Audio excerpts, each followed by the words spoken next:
آئیے ہم سمجھتے ہیں قرآن مقدس میں رب قدیر جل جلالہ نے روزے کے لیے جس لفظ کا سلیکشن فرمایا وہ ہے صوم. یا ایھا الذین آمنوا کتب علیکم الصیام، اے ایمان والو تم پر روزے فرض کیے گئے. اب ایک بندہ ہے سوچے گا یہ بھوک پیاس یہ ساری چیزیں یہ تو ہمارے اوپر یار بہت ٹینشن والی بات ہے.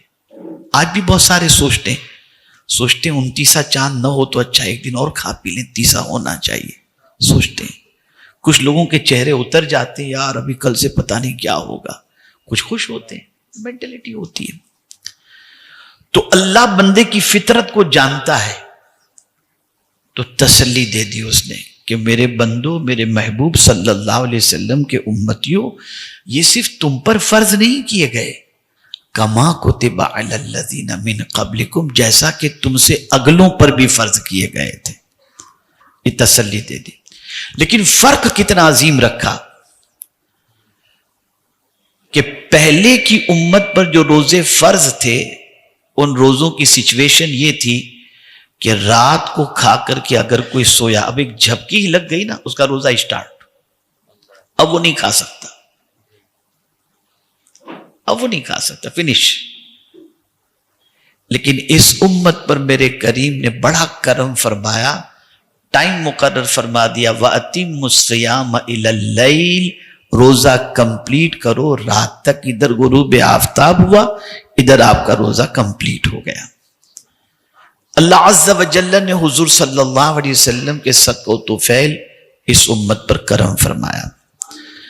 اب آپ دیکھیں ایک ہماری سب سے بڑی کمزوری یہ ہے کہ ہم ڈیپتھ میں جانے کی کوشش نہیں کرتے. نماز پڑھتے ہیں مقصد نہیں معلوم کیوں اللہ نے نماز فرض فرمائی، یار اپنے اوپر ذمہ داری ہے پڑھ لو، مقصد نہیں معلوم. روزہ اللہ نے کیوں فرض کیا نہیں معلوم، بس رکھ لیتے ہیں. رمضان شریف آ گیا روزہ رکھ لیا. حج کرنے کے لیے جاتے ہیں، حج فرض اللہ نے کیا، کیوں کیا نہیں معلوم، بس اپنے اوپر فرض ہو گیا نا اب جانا ہے. زکوٰۃ بس دے دینا ہے، اللہ نے ہر ایک عبادت کے پیچھے اللہ نے مقصد رکھا ہے، اور جب تک اس مقصد کو آپ سامنے نہیں رکھیں گے، جیسا ماشاءاللہ سب بیپاری ہیں، میں بھی تھوڑی بیپاری لینگویج میں بات کروں تو سمجھ میں بات آئے گی. کوئی بھی دھندا آدمی پروفٹ کے مقصد کے بغیر کرتا ہی نہیں، پہلے دیکھتا ہے مارجن کتنا ہے. انویسٹمنٹ کرنے سے پہلے وہ پروفٹ کا مارجن دیکھتا ہے. لیکن یہ کیسی عبادت ہے کوئی نفع ہی نہیں دیکھ رہے ہو، ریزن ہی نہیں جان رہے. تو آئیے میں آپ کو بتاؤں. اور ریزن نہ جاننے کا سب سے بڑا نقصان یہ ہو رہا ہے کہ عبادتیں ہو رہی ہیں لیکن ریزن نہ جاننے کی وجہ سے وہ ریزلٹ ہمارے سامنے نہیں آ رہا. اب آئیے نماز کا مقصد کیا ہے. تو قرآن کہتا ہے ان الصلاۃ تنہا عن الفحشاء والمنکر، نماز تم پر جو فرض کی گئی ہے اس کی وجہ یہ ہے کہ تم بے حیائی اور بری باتوں سے روکو. نماز تم کو ان چیزوں سے روکتی ہے، منع کرتی ہے ہمارے ذہن میں یہ چیز. بڑی معذرت کے ساتھ عرض کروں گا، مسجد کی ٹوپی لے کر کے نماز کے لیے کھڑے تو ہو گئے مسجد کے اندر، اور نماز پڑھ کر کے باہر نکلے، کوئی لڑکی نکل رہی تھی گھورنے لگ گئے، بے حیائی کا سارا مقصد ذہن سے نکل گیا، کیونکہ مقصد ہی ذہن میں نہیں ہے، مقصد ہی مائنڈ سے نکل گیا. ایسے ہی روزے کا بھی حال ہے. اللہ نے روزہ کیوں فرض فرمایا؟ قرآن کہتا ہے لعلکم تتقون، تاکہ تم پرہیزگار بن جاؤ. اور وہ پرہیزگاری کیا ہے؟ تو اس کی پریکٹس 1 مہینہ کرائی جاتی ہے، اس کی پریکٹس. اور وہ پریکٹس کیا ہے؟ گھر میں کوئی دیکھنے والا نہیں، بیوی بھی موجود ہے، صبح سب کے ساتھ آپ نے سحری بھی کی، دوپہر کی گرمی کے وقت آپ کو لگی پیاس، کوئی دیکھنے والا نہیں، آپ چاہتے ہیں کہ پانی پی لیں، لیکن آپ کے دل میں ایک خیال آتا ہے اللہ دیکھ رہا ہے، اللہ دیکھ رہا ہے، پیاس برداشت کر لیتے ہیں، پانی نہیں پیتے، بھوک لگی ہے کھانا نہیں کھاتے، کوئی بھلے نہ دیکھ رہا ہو، اللہ دیکھ رہا ہے۔ تو یہ تصور جب کسی انسان کے ذہن کے اندر نقش کر جائے کہ کوئی ادھر ادھر بھلے نہ دیکھ رہا ہو، اللہ دیکھ رہا ہے، تو جس طرح سے اللہ کے دیکھنے کا تصور روزے کی حالت میں اکیلے میں بھی ہمیں اللہ کی نافرمانی سے بچا لیتا ہے، ایسے یہ تصور ہمیشہ ہمارے ذہن میں رہے کہ اللہ دیکھ رہا ہے، تو بندہ ہمیشہ گناہوں سے بچنے کی کوشش کرے گا۔ تو روزے کا مقصد یہ ہے کہ پرہیزگار بن جاؤ، اللہ سے ڈرنے والے بندے بن جاؤ، اور اگر یہ چیز حاصل نہیں ہوتی تو روزہ تو ہو جائے گا، اس میں کوئی فرق نہیں پڑے گا، لیکن مقصد حاصل نہیں ہوگا۔ مقصد اس لیے کہ ہر چیز کا مقصد ہے۔ اب میرے پیارے آقا صلی اللہ علیہ وسلم کے پیارے دیوانوں، حدیث مبارکہ میں ہے کہ آقا کریم صلی اللہ تعالی علیہ وسلم ماہ رمضان المبارک کا چاند جیسے ہی نظر آتا تو رسول اعظم صلی اللہ علیہ وسلم کا چہرہ فاق ہو جاتا، رنگ بدل جاتا چہرے کا۔ کیوں؟ کہیں ایسا نہ ہو کہ اس مہینے میں کوئی پریشانی آ جائے جس کی وجہ سے اس مہینے میں ہم صحیح طور پر عبادت نہ کر سکیں، تو ڈرتے تھے، اس خوف سے حضور کا چہرہ بدل جاتا تھا، چہرے کا رنگ بدل جاتا تھا۔ تو ہمیں بھی ڈرنا چاہیے کہ کہیں ایسا نہ ہو کہ اس ماہ مبارک میں جیسی بندگی کرنی چاہیے ویسی بندگی ہم سے نہ ہو، یہ خوف ہمارے اندر ہونا چاہیے۔ اور ایک حدیث شریف میں نے جب پڑھی تو یقین مانے کہ ایک عجیب کیفیت اس حدیث کے اندر، حدیث کو پڑھنے کے بعد محسوس ہوئی۔ آقا کریم صلی اللہ علیہ وسلم فرماتے ہیں جب ماہ رمضان کا چاند نظر آ جاتا ہے اور پہلی رات رمضان کی ہوتی ہے، اللہ اپنے بندوں پر رحمت کی نظر ڈالتا ہے، اور سرکار صلی اللہ علیہ وسلم فرماتے ہیں اللہ جس پر رحمت کی نظر ڈال دے اس کو عذاب نہیں دے گا۔ اب دیکھیے، ہم کچھ مسلمانوں کو ایسا بھی دیکھتے ہیں، کیا رمضان المبارک کا چاند نظر آئے اور پہلی رات آئی، بائک گھوم رہی ہے، ہوٹلوں پہ بیٹھے ہیں اور بس کوئی کیا گیم کھیل رہا ہے۔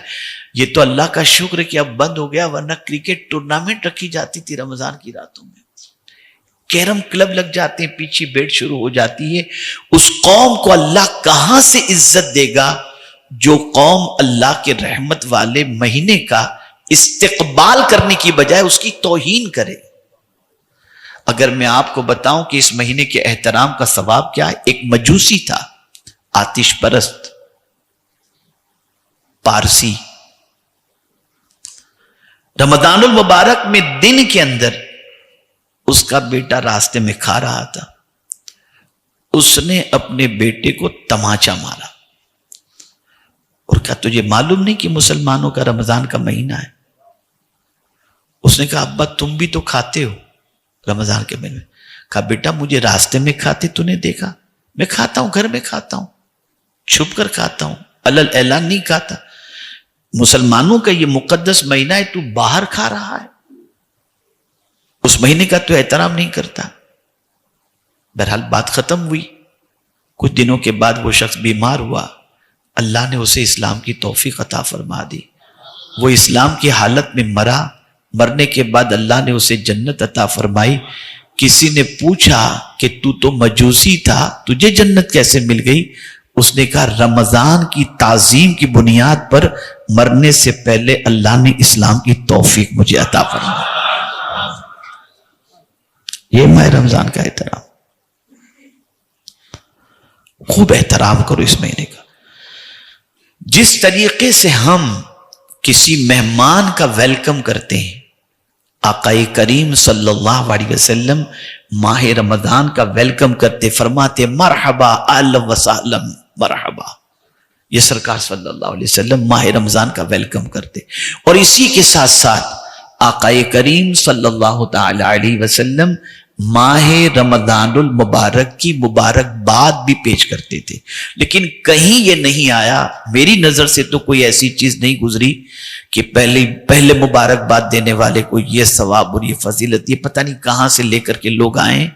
لیکن مبارکباد تو حدیث مبارکہ میں موجود ہے کہ آقا کریم صلی اللہ علیہ وسلم صحابہ کو مبارکباد پیش فرماتے. اور رسول اعظم صلی اللہ تعالی علیہ وسلم کثرت کے ساتھ ماہ رمضان کی راتوں کے اندر عبادت کیا کرتے. اور رسول اعظم صلی اللہ تعالی علیہ وسلم خاص طور پر، اب چونکہ میں پہلی رات کے اعتبار سے بتا دوں تاکہ کنٹینیوز آپ کو رمضان کی راتیں کیسے گزارنی ہیں، پہلی رات جیسی گزارنی ہے ویسی ساری راتوں کو آپ کو گزارنے کی کوشش کرنی ہے. اور شب قدر کا مقام تو اپنی جگہ پر ہے.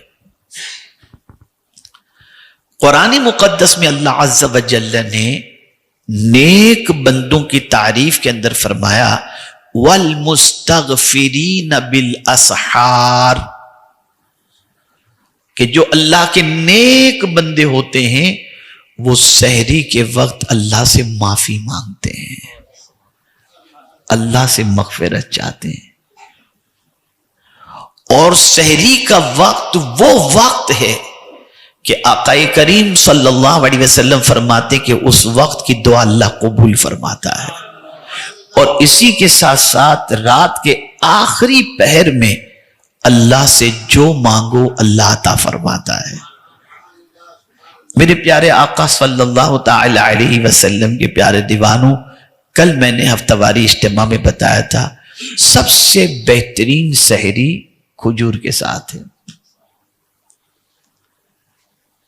آقا کریم صلی اللہ علیہ وسلم کھجور سے سحری فرماتے تھے.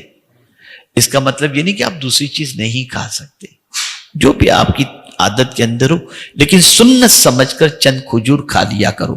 وہ لوگ جو 3 بجے تک کھاتے ہیں وہ رات والا ہی کھانا ان کا 3 بجے تک چلتا رہتا ہے. عشاء کے بعد سے، تراویح کے بعد سے شروع کرتے ہیں تھوڑا تھوڑا تھوڑا، پھر واش روم گئے، پھر آئے، پھر تھوڑا، کہ پتہ نہیں کیا کیا کرتے تھے 3 بجے تک. اور پھر کھائے، پھر گھر پہ جا کے سوئے، سحری کے ٹائم پہ پانی پلاؤ پانی پلاؤ، پیو، پھر سو گئے. یہ نہیں ہونا چاہیے. اس لیے کہ آقا کریم صلی اللہ علیہ وسلم نے اسپیشل سحری کے وقت کے حوالے سے فرمایا ہے سحری کے بارے میں کہ اس میں اللہ عز و جل نے برکت رکھی ہے. اب سحری کے معنی کیا ہوتا ہے؟ کبھی آپ نے سوچا تو نہیں ہوگا. سحری سحر سے بنا ہے، جس کے معنی جادو ہوتا ہے. کہتے ہیں اس نے مجھ پر سحر کر دیا، چھپا ہوا. جادو نظر تو نہیں آتا نا، چھپا ہوا. پھیپھڑے کو بھی سحر کہتے ہیں، پھیپھڑے کو بھی سحر کہتے ہیں. اب آدمی روزے سے نظر تو نہیں آتا نا. اور میرے پیارے آقا صلی اللہ علیہ وسلم کے پیارے دیوانوں، اس سے یہ سحری بنا ہے. افطار کسے کہتے ہیں؟ عادت. کہ جیسے آپ نے افطار کی تو اب جو آپ کی عادت تھی کھانے پینے ساری چیزوں کی، وہ عادت آپ کی کنٹینیوز ہو گئی، تو عادت کی وجہ سے اس کو فطر جو ہے، اسی سے افطار ہے، عادت کی وجہ سے اس کو افطار کہا جاتا ہے. میرے پیارے آقا صلی اللہ تعالی علیہ وسلم کے پیارے دیوانوں، رسول گرامی وقار صلی اللہ تعالی علیہ وسلم ماہ رمضان المبارک میں خاص طور پر 2 قرآن شریف کے ختم کا اہتمام فرماتے.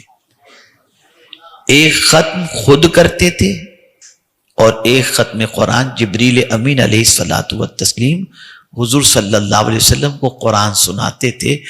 اور جب جبریل امین علیہ الصلوۃ والتسلیم آ کر کے قرآن سناتے تھے تو سرکار صلی اللہ علیہ وسلم اتنے خوش ہوتے تھے کہ عام زمانے کے اندر، عام مہینوں کے اندر جو حضور کی سخاوت ہوتی نا، اس سے زیادہ حضور صلی اللہ علیہ وسلم سخاوت فرماتے تھے، بلکہ یہاں تک کہ تیز ہوا سے بھی زیادہ حضور صلی اللہ علیہ وسلم سخاوت فرماتے تھے۔ میرے پیارے آقا صلی اللہ تعالی علیہ وسلم کے پیارے دیوانوں، ایک چیز اور ذہن کے اندر رکھیں، ہمارے یہاں ایک سسٹم اور بھی ہے افطار کے سلسلے میں، اور وہ یہ ہے کہ دعا میں اتنے مصروف ہو جاتے ہیں، وہ ہوتا ہے نا افطار کے وقت دعا قبول ہوتی ہے، تو اذان بھی ہو رہی ہے، ٹائم بھی ہو گیا افطار کا، لیکن بندہ جو وہ دعا میں لگا ہوا ہے، لوٹ لو جتنا لوٹ سکتے ہو۔ آقا کریم صلی اللہ علیہ وسلم نے ارشاد فرمایا، اس وقت تک یہ قوم خیر پر رہے گی جب تک یہ قوم افطار میں جلدی کرے گی۔ جہاں وقت ہوا فوراً افطار کر لو، تاخیر مت کرو، یہ حضور صلی اللہ علیہ وسلم کا فرمان ہے۔ اب اگر کوئی شخص اپنی مرضی سے میں مانگ لوں تو حضور کے فرمان کے خلاف چل کر کے 1000 مانگ لو، کوئی فائدہ نہیں۔ فائدہ تو اس وقت ہے جب حضور صلی اللہ علیہ وسلم کے فرمان پر عمل کر کے تم اللہ کی بارگاہ مانگو۔ اسی طریقے سے جو افطار کے بعد جو دعا ہے، اللہم لک صمت وبک آمنت وعلیک توکلت وعلی رزقک افطرت، یہ ماضی کا صیغہ ہے،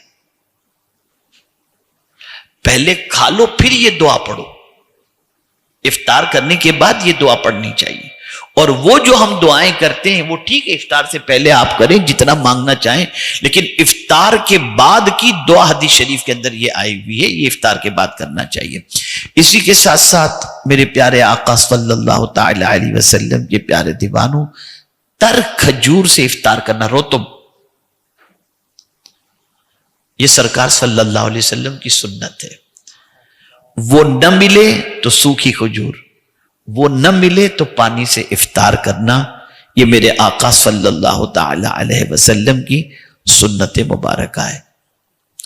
میرے پیارے آقا صلی اللہ تعالی علیہ وسلم کے پیارے دیوانوں، رسول گرامی وقار صلی اللہ علیہ وسلم ماہ رمضان میں ملازمین کے ساتھ، ایمپلائی کے ساتھ اچھے سلوک کا حکم عطا فرمائے، اور جو شخص روزے دار کو، یعنی روزے دار ہم اپنے ملازم کو راحت عطا کرے، اسے بھی آرام کا موقع عطا کرے، اس پر حضرت اسماعیل علیہ الصلاۃ والتسلیم کے غلام آزاد کرنے کا ثواب اللہ عطا فرماتا ہے۔ ہمارا حال تو یہ کہ ہم 12 بجے دکان پر آئیں گے، 2:30 بجے چلے جائیں گے آرام کرنے کے لیے، اور نوکر بیچارہ صبح سے لے کے رات تک لگا ہے۔ اسے بھی ہم انسان سمجھیں اور اسے بھی راحت پہنچانے کی کوشش کریں کہ اس پر آقا کریم صلی اللہ تعالی علیہ وسلم نے بشارتیں عطا فرمائی ہیں۔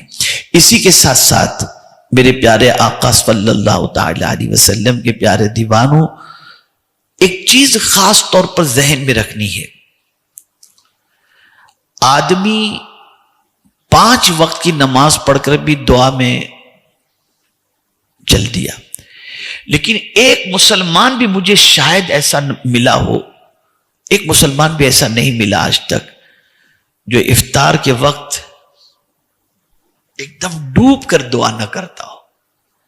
ہر آدمی افطار کے وقت ایسا مگن ہوتا ہے دعا میں، چاہے وہ دکان پر بیٹھا ہو، چاہے اسٹال پر بیٹھا ہو، چاہے مسجد میں بیٹھا ہو، ایک دم بالکل مگن ہو کر افطار کے وقت دعا کرتا ہے۔ مجھے حیرت ہوتی ہے کہ یہ بندہ 5 وقت کی نماز پڑھتا ہے تو ایسی دعا نہیں مانگتا جتنی افطار کے وقت، وجہ کیا ہے؟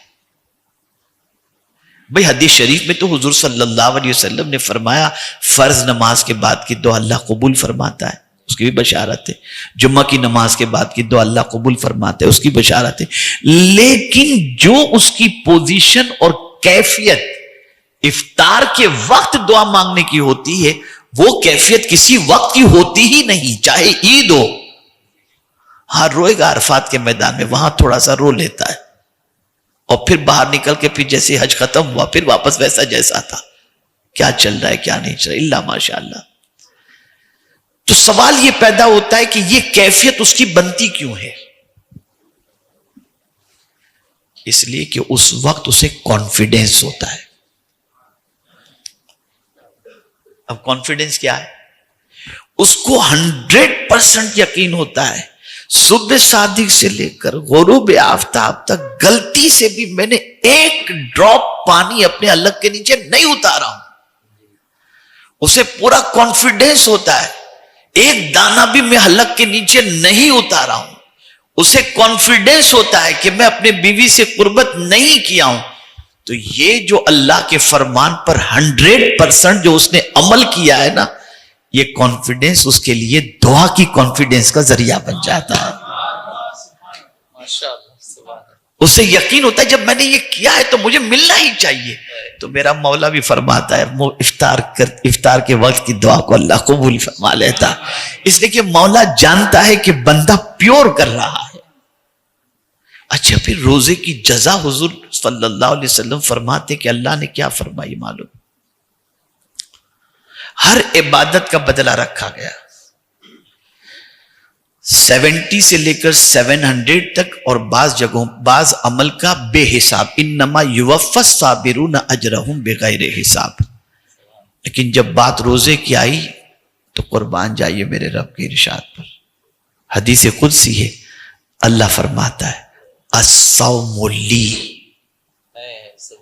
روزہ میرے لیے ہے، وَأَنَا أَجْزِي بِهِ، میں ہی اس کا بدلہ دوں گا. اور ایک حدیث میں یہ بھی ہے کہ الصوم لی وَأَنَا أُجْزَ بِهِ، کہ روزے رکھنے والے کو میں مل جاؤں گا. اس لیے توجہ چاہوں گا میں آپ کو، کتنی اہم عبادت کا مہینہ آ رہا ہے.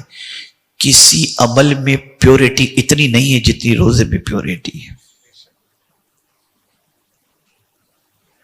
نماز کو پڑھتے لوگ دیکھتے ہوں گے، حج کرتے ہوئے لوگ دیتے ہیں، زکوٰۃ کسی کو دیتے ہیں لینے والا دیکھتا ہے.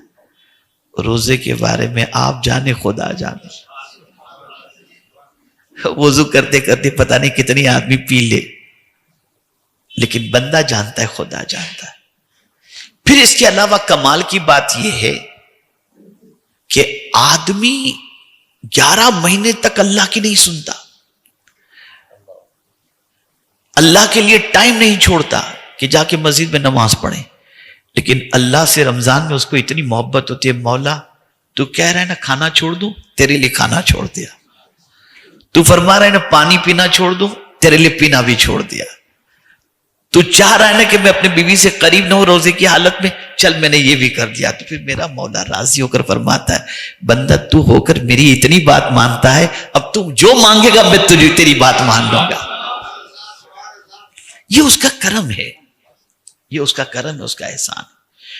پیور عبادت کے اندر سب سے اہم عبادت روزہ ہے. یہ پیور ہے ایک دم، اس میں کوئی ملاوٹ نام کی چیز ہے ہی نہیں، 100% پیور چیز ہے یہ. اور میرے پیارے آقا صلی اللہ تعالی علیہ وسلم کے پیارے دیوانوں، ایک جو خاص آج سمجھنے کی بات ہے وہ میں بات بتا دوں. آقا کریم صلی اللہ علیہ وسلم نے فرمایا کہ ماہ رمضان کے چاند ہوتے ہی شیطان قید کر، سرکش شیطان، جو بڑے بڑے شیطان ہیں نا، اللہ ان کو قید کر دیتا ہے تاکہ بندوں کو عبادت میں ڈیفیکلٹیز نہ ہو. لیکن ہم دیکھتے ہیں کہ اس مہینے میں بھی لوگ شیطنت کرتے ہیں. تو اس کی وجہ کیا ہے؟ تو اس کی وجہ یہ بیان کی گئی کہ بڑے بڑے شیطان قید کر دیے جاتے ہیں، وہ خارجی شیطان ہیں، اور کچھ داخلی شیطان ہیں جن کو ہمزاد کہا جاتا ہے، وہ انسان کے اندر ہوتے ہیں. اب اگر انسان ان داخلی شیطان کی شرارتوں کا شکار نہیں ہوتا تو وہ اپنے روزے کو خیریت سے گزار لیتا ہے. اور کبھی ایسا بھی ہوتا ہے کہ انسان ماہ رمضان کے علاوہ کے مہینوں کے اندر گناہوں کا اتنا عادی بن جاتا ہے کہ گناہ کے بغیر اس کی زندگی گزر ہی نہیں پاتی. تو بڑے شیطان تو قید کر دیے جاتے ہیں، لیکن اس کی جو عادت خراب ہے وہ مقدس مہینے میں بھی وہ ان عادتوں کا اظہار کرتا رہتا ہے. اس لیے میرے پیارے آقا صلی اللہ تعالی علیہ وسلم کے پیارے دیوانوں، جو نقطے کی بات عرض کر رہا ہوں، ڈریں وہ لوگ، گھبرائیں وہ لوگ جو ماہ رمضان المبارک میں بھی گناہ کرتے ہیں. ان کو خود کو سمجھ لینا چاہیے کہ وہ کیسے بن چکے ہیں. کسی سے فتویٰ لینے کی ضرورت نہیں، کسی سے فتویٰ. اگر رمضان المبارک کی راتوں میں پکچر دیکھ رہے ہیں، گناہ کر رہے ہیں، آوارگی کر رہے ہیں، کسی سے کچھ پوچھنے کی ضرورت نہیں. اپنے بارے میں خود ہی ڈیسائیڈ کر لیں کہ شیطان تو قید ہو گیا، تو ہم خود تو کہیں شیطان نہیں بن گئے. اور اگر کسی کی ایسی عادت اور ایسی زندگی بن چکی ہے تو میرے پیارے آقا صلی اللہ علیہ وسلم کے پیارے دیوانوں، اللہ ہی اس کے حال پر رحم فرمائے. بہت بری پوزیشن اس کی ہے. اسے چاہیے کہ صدق دل سے توبہ کرے، گناہوں سے بچنے کی کوشش کرے. اور اس کے سلسلے میں آقا کریم صلی اللہ علیہ وسلم نے فرمایا، جو شخص روزانہ صبح کو 10 مرتبہ سورہ اخلاص کی تلاوت کرے، اللہ اس کو پورے دن شیطان کی شرارتوں سے محفوظ رکھے گا.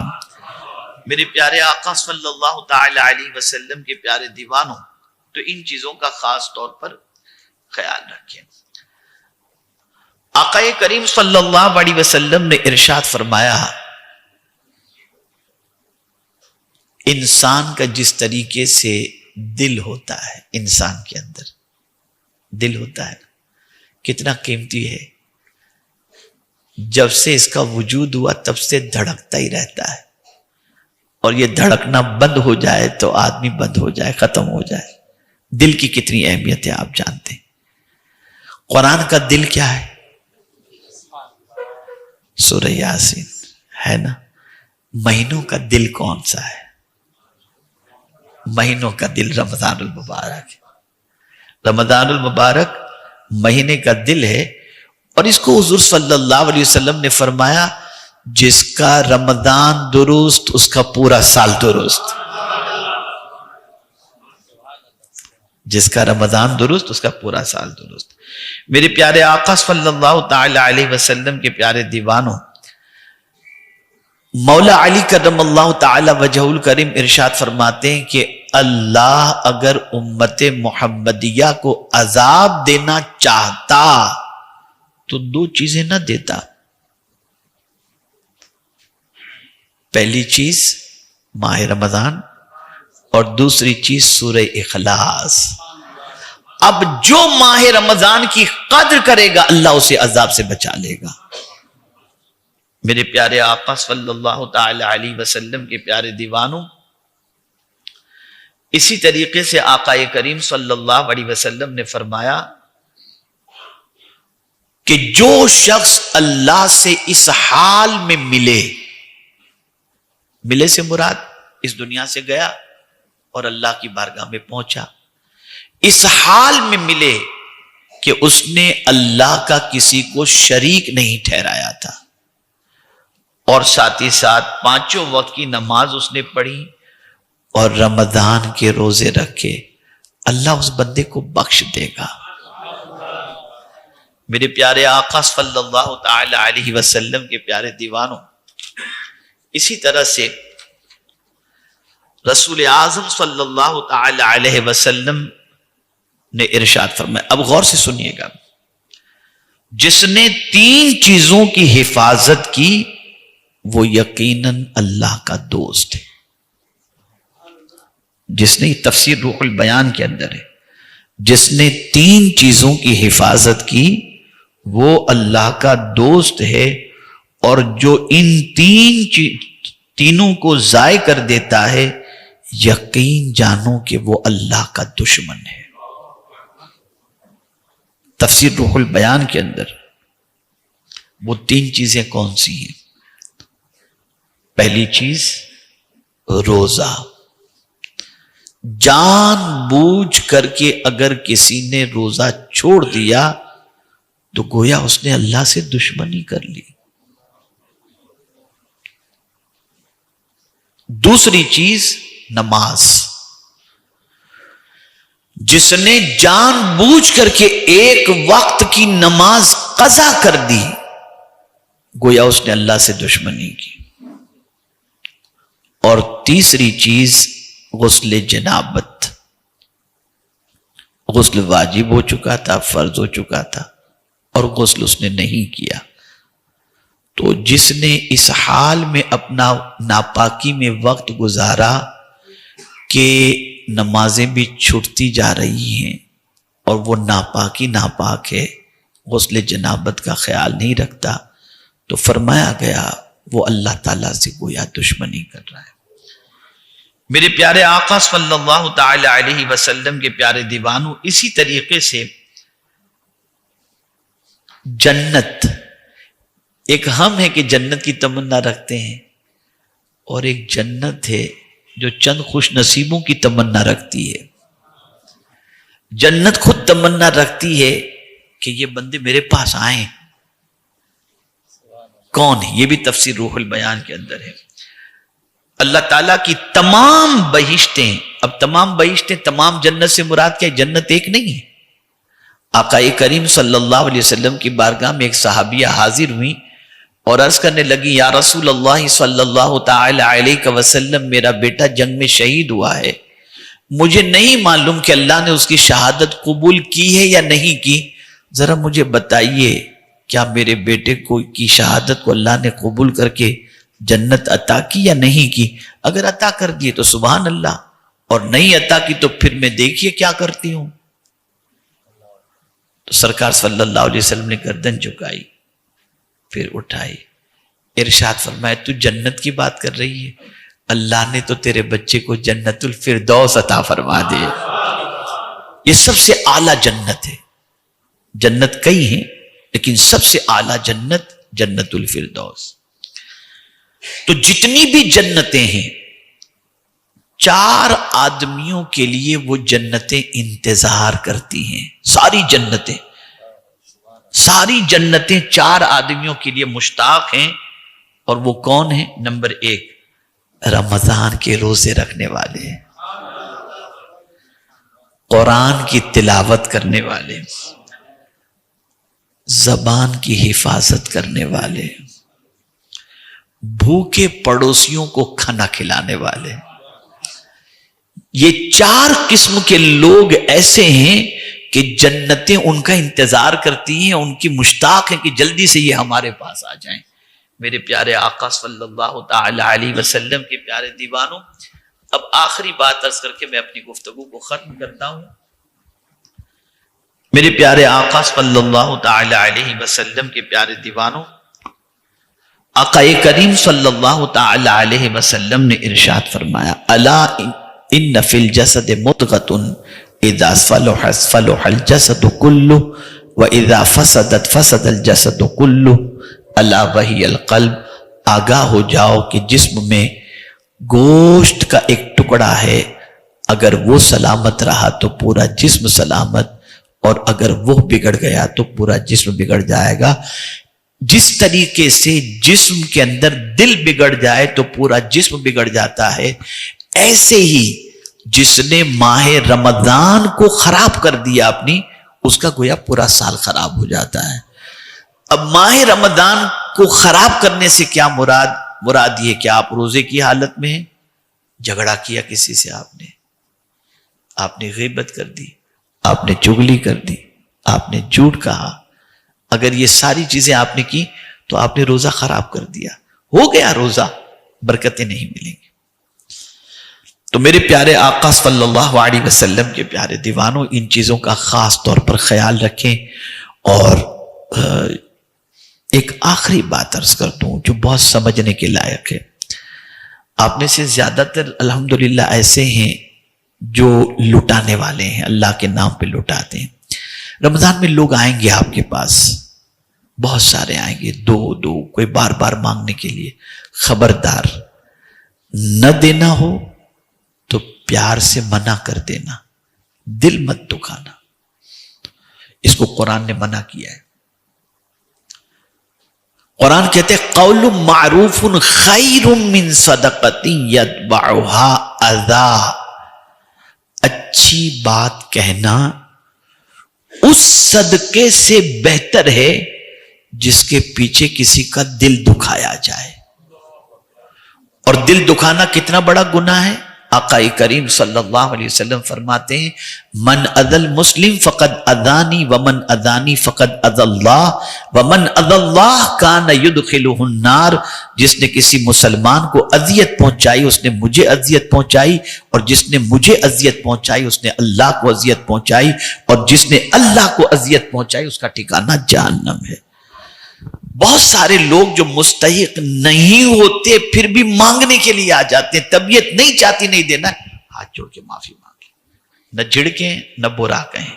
اس چیز کو خاص طور پر ذہن کے اندر محفوظ کر لیں، اس لیے کہ بسا اوقات ایسی حرکتوں سے بہت سارے معاملات خراب ہو جاتے ہیں، اللہ کی ناراضگی کو دعوت دینے کے مترادف ہوتا ہے۔ بس میں دعا کرتا ہوں اللہ کی بارگاہ کے اندر اللہ عز و جل ہم سب کو ماہ رمضان نصیب فرمائے۔